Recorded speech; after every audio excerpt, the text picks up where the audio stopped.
Welcome to Military Faith and Spiritual Resilience. This is Elizabeth Fulgaro.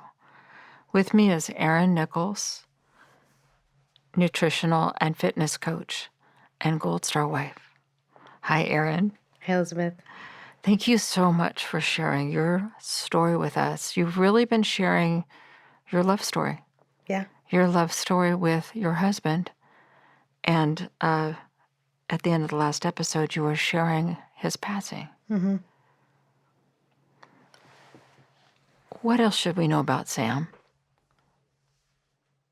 Much earlier, I talked about him having this, he was a warrior. Yes. In any, that inner warrior. He was also extremely chivalrous. That's another kind of like born at a different time.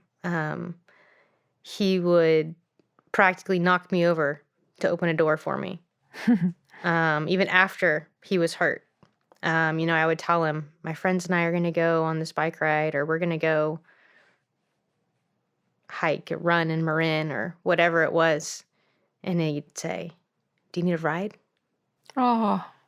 Having no realization that he couldn't provide that. Or I'd be like, all right, I need to go get some food. I'll be back in 20 minutes. Do you need cash?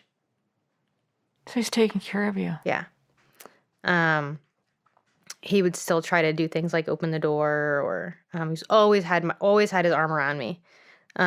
His right arm was the arm he could move, and I would typically stand on his right side, and that arm would just immediately be around me, often lower than my back as well. his favorite part. He adored me, and anybody who saw him, who, they didn't know him, they didn't know us prior to his injury, they knew that I was his everything.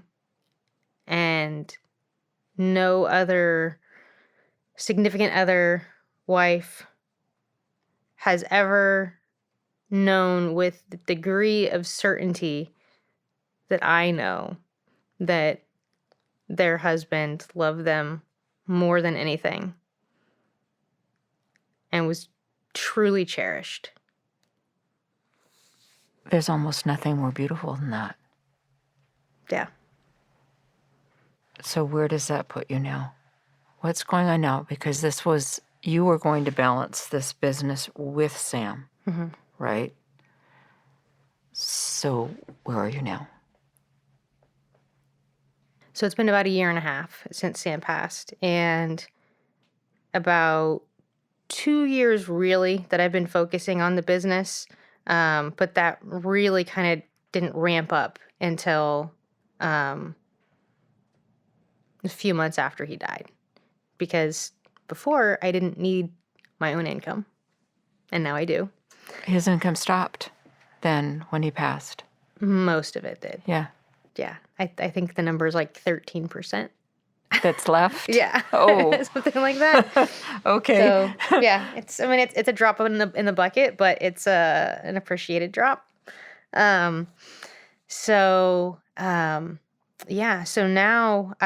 my focus is on helping women in particular live to thrive. And that's kind of the mentality that I have about what I want for people, because your idea of thriving is going to change over the course of your life. And Sam and I saw this before he got hurt. I think before we got married, we made a promise to each other. His parents are overweight. We both had some family members who had either, just because they were overweight, there were a certain diagnosis, whatever it was, there was kind of this just like existing that happened. So they couldn't thrive. Right. Or at least in our perspective, it didn't look like they were thriving. That's Maybe very fair. That's exactly what they wanted to do, and cool for them. Yes. But that didn't look like thriving to us. And so we made a promise to each other never to let each other get fat. And of course, this is our like 18, 19-year-old verbiage, and never to stop trying. Because that's what it really meant, is never to stop trying, never stop living and just existing. Coming home from work, sitting down on the couch, plate balancing on the belly. We didn't want that. And so we made that promise to each other. And that was part of me kind of when I got into fitness, that was like, okay, this is this part that I can continue to do. I have control over my body, how it looks and feels. And that's what I want other people to be able to realize as well. So regardless of your circumstance, whether it's a challenging life circumstance or it's a diagnosis of some sort, there's always something that we can do to improve your quality of life. We might not be able to cure whatever is happening. His mom, for example, has rheumatoid arthritis. There's no cure for rheumatoid arthritis, but there are certain lifestyle choices that you can make that's going to make your experience of that RA a lot worse, or is going to really improve your quality of life. And so there are some things that she's done in the last many years that have improved her quality of life. And so that she has fewer bad days. When she has a bad day, they're not as severe, and she has a lot more good days. And so she's not as debilitated with her RA as she once was. And that goes for all sorts of things. I mean, there are diseases, type 2 diabetes for the most part is a completely lifestyle disease. It is reversible. And you don't have to suffer if you don't want to. And that's the part that I want to be able to help people with, whether it is simply you are uncomfortable with your body weight and the way that you look in the mirror and the way that you feel, and you want to change, or there is actually something maybe more significant medically happening. We can still make improvements, and there's a lot we can do from the lifestyle perspective. Your nutrition, your sleep, your stress management, your movement, to make you feel better. And when you feel good, you usually look pretty good too. What I like about what you do is that you don't try to put everybody in a box and say, here's the formula for what that person needs to do. You listen to the person, you find out what their goals are, and then you are looking for those incremental, where is the improvement reasonable and fits what this person wants to achieve. Say more about that, because I don't think I'm giving it a good enough description. Well, yeah, I mean, there's only one way to lose weight. You have to be in a caloric deficit. If you've ever lost weight, regardless of the method, it's because you were in a caloric deficit, which means that you were burning more calories than you consumed. But there are infinite number of ways to achieve that. So, if you lost weight on keto, if you lost weight intermittent fasting, if you lost weight doing Weight Watchers, if you lost weight walking an hour a day, you lost weight because you were in a caloric deficit. And so the method that we use to get that outcome, that weight loss outcome, has to work for you as an individual. You need to enjoy it. You need to want to be able to do it basically for the rest of your life. Not that you're always going to be like in a fat loss phase, but you can't just like flip a switch and be like, okay, I'm in weight loss mode, and then flip it back and go back to the way you were. It has to be sustainable, which means that it has to work for you, your values, and your lifestyle. It has to be practical and sustainable. So, a 35-year-old single woman who has her job and her dog, her experience of wanting to get the body she wants is going to be very different than the mom with 3 kids. And maybe one of those kids has special needs. Those are very, very different. They both need a caloric deficit in order to get the body that they want. But how they go about achieving those, that is going to look very different. And it's going to be different from the 62-year-old who's been dieting on and off for the last 40 years as well. And now she's trying to be a grandma that can get on the floor with the grandkids and play. So this isn't a program where it's commercials, right, or sponsorships or anything, but really if any listener wanted to reach out to you, where do they find you? Probably the easiest way would be Instagram @Reformed Health Coach. There's a whole story behind the business name there, Reformed Health Coach, but that's a whole nother story. But yeah, that's probably the best way. My email is the same. It's just reformedhealthcoach@gmail.com. If you wanted to do that. And then there's even on Instagram, if you go to the link in my bio, you can just schedule a free consultation from there as well. So learn more if they want to. Yep. So where's your faith now? Where's your relationship with God at this point in your journey? I'd like to give you a different answer. No, I want the honest answer because you've been on a journey. Yeah, I know. When we kind of pre-gamed yesterday, and I figured I would just let today be organic. I've been struggling. That's fair, Erin. That's fair. And he's okay with that. Yeah.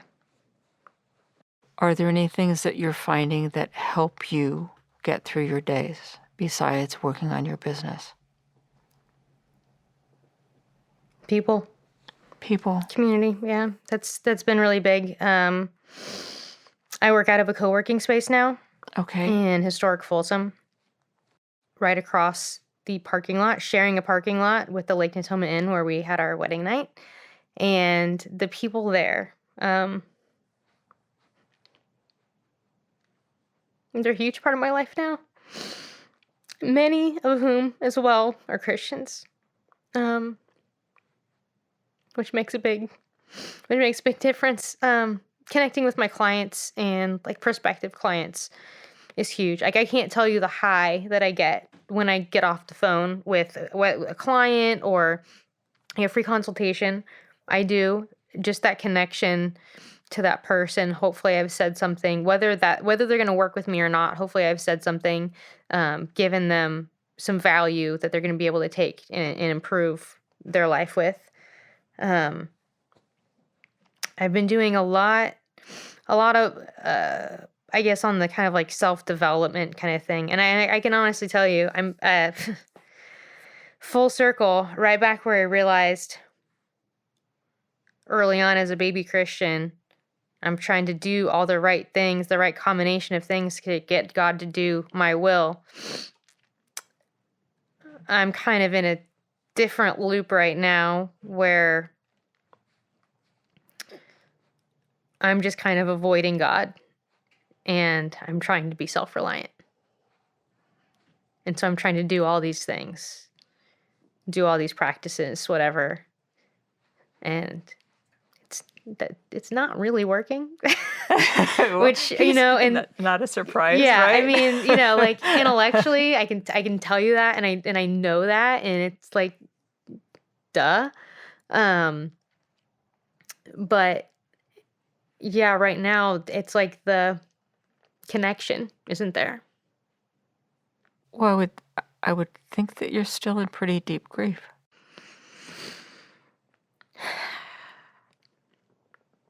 So there's seasons like that. Yeah. And the wonderful thing about God is that he knows. And he loves you exactly where you are. And he knew that you would be here. And so he's got his arm around you like Sam did, right? And it's okay that if you can't talk to him right now, or you just can't even look at him right now, because there also might be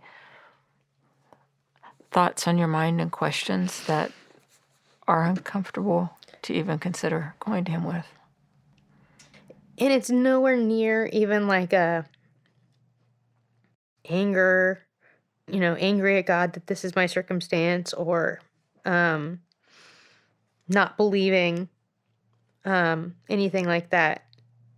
It's I think apathy is probably the best way to put it, which scares me. Okay. It has me questioning. The like nuggets of like hope that I get are like the fear and the worry I get about that. Like I don't want to be not feeling in the way that I'm not feeling. Yeah. So that part gives me hope that, okay, this is just a season. have some amazingly faithful people in my life. The wife of the pastor that I told you that came to visit every week to Yes. Sam, every single day without fail, she sends scripture. That's amazing. I read it this morning.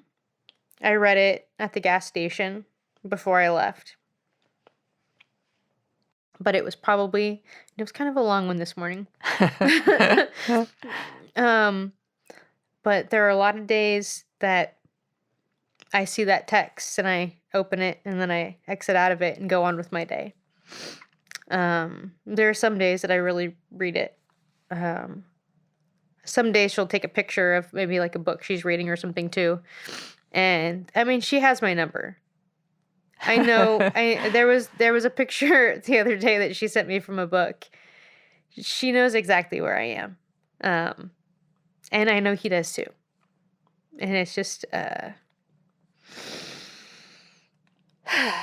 matter of connecting again. Is there a risk to connecting? Probably. Something that you perceive? I'm probably, in that defense mode again, Well, it's my, SOP. Protect. what do you think it would take? And you may not know because you're in that place, right? What do you think it might take to open a crack? That's what scares me because it took my husband getting blown up and our lives changing to get us saved to begin with. So even the thought of praying about it, like, be careful what you wish for, kind of, like it almost makes me fear for my family. Because the thought of what would it take, I don't want it to have to take another losing a life or catastrophic illness or injury to bring me back to my knees. Those are really real thoughts. Yeah. Right? Sounds like one day at a time. Yeah. And I find it interesting, if I can insert, I think we've talked about it already. God had you launch this business before Sam died. Yeah. You were up, starting, rolling, beginning to see clients, finding your way, right? I mean, that's just how starting a business works, right? Mm-hmm. But it was put in place before he passed. Yeah. I had something. You had something. And so my experience is in those seasons when you can't connect, he's still connecting and he's still carrying you. Mm-hmm. And he's not mad at you for needing the space, or he's not mad at you for having the walls up a little bit right now because I heard you were human. Wait, what? I know, right? So I heard you can't be perfect, and I heard that you're going to reach limits, and it, so I think that I have confidence that he can bring you to a place gently where you feel safe enough to open yourself again without a disaster. Mm-hmm. But I want to thank you for coming and sharing your heart and being so vulnerable to share really what's gone on inside you.